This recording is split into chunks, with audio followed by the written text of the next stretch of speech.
What if I told you that two bikes sharing the exact same engine could feel like completely different machines? Not just a little different, I mean night and day, personality and soul kind of different. That's exactly what Triumph pulled off with the Thruxton for 100 and Tracker for 100. And after spending a full day riding both through the twisting mountain roads of southern Spain, I've got a lot to say.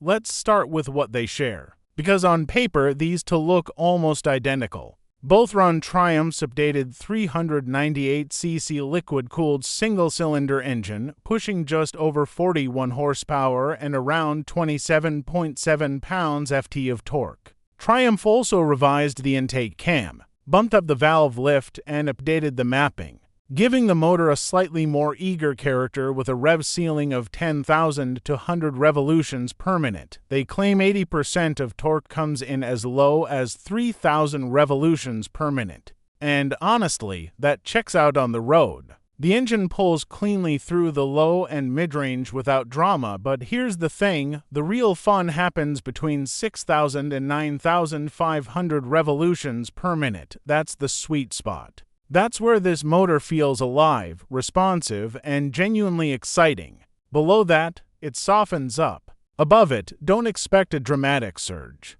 What the engine actually does is quietly encourage you to find a rhythm, to work with it rather than fight it. And once that clicks, everything starts making a lot more sense. The Tracker for 100 is the bike that just makes sense the moment you sit on it. Upright riding position, wide handlebars, relaxed geometry. There's zero learning curve here. I threw a leg over and immediately felt at home. No awkward adjustment period, no figuring out how the bike wants to be ridden. It just communicates naturally. The handling is genuinely surprising.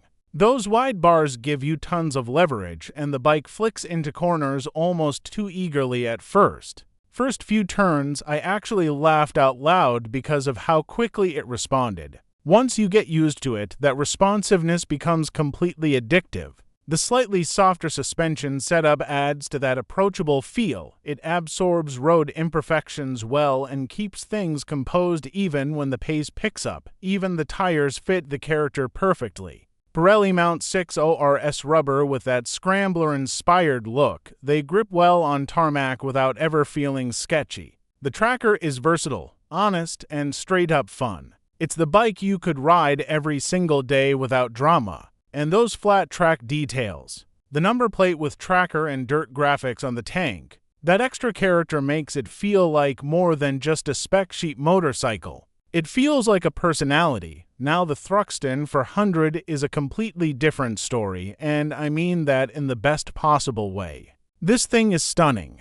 Half-fairing, clip-on handlebars, aggressive cafe racer stance. With that storm gray colorway, small blue accents, and a signature round LED headlight tucked into the fairing, it looks like it costs way more than its $6,295 starting price. People were staring at this bike all day. The riding experience matches that serious, intentional aesthetic. The forward-leaning position means you're more connected to the front end, more aware of every input. It doesn't feel as playful or spontaneous as the Tracker.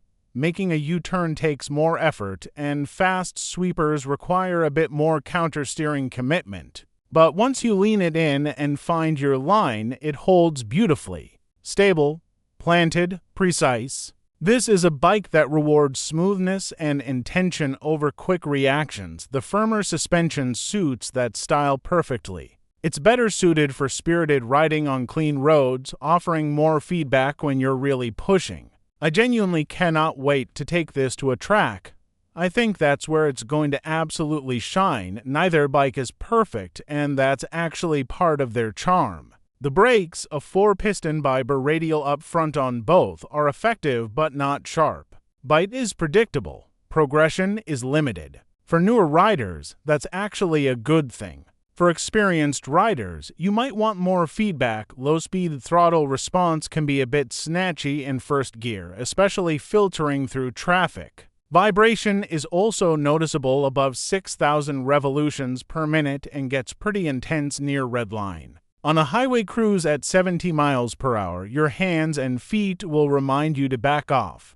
Interestingly, the Tracker felt smoother than the Thruxton despite sharing the exact same engine. Chalk that up to geometry and ergonomics, but honestly, these bikes aren't trying to be flawless. They're built to make you feel something.